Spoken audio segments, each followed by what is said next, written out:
sana aşık olduk yeniden. İmkansız gibi görünen bu mesele girdi aklıma her gece, tanıdık bir melodi. Sen miydin sebebi? Söylesene.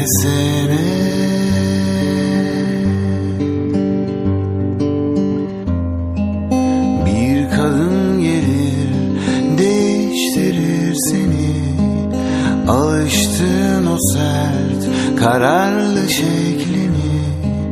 Yüz binlerce yıldır böyledir gider. Suyun kumsala vurması gibi. Vurması gibi.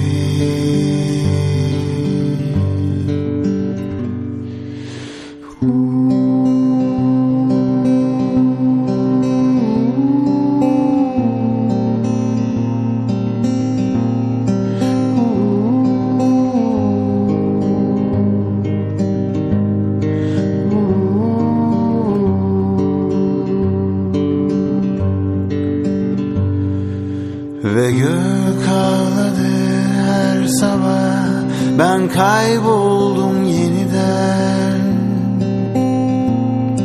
Şu camlardan süzülen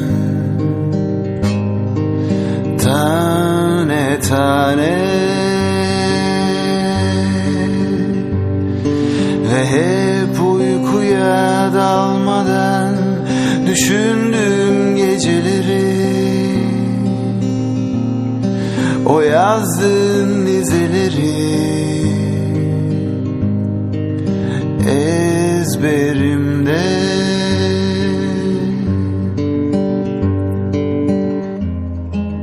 Bir kadın gelir, değiştirir seni. Alıştığın o sert, kararlı şeklini. Yüz binlerce yıldır böyledir gider. Suyun kumsala vurması gibi.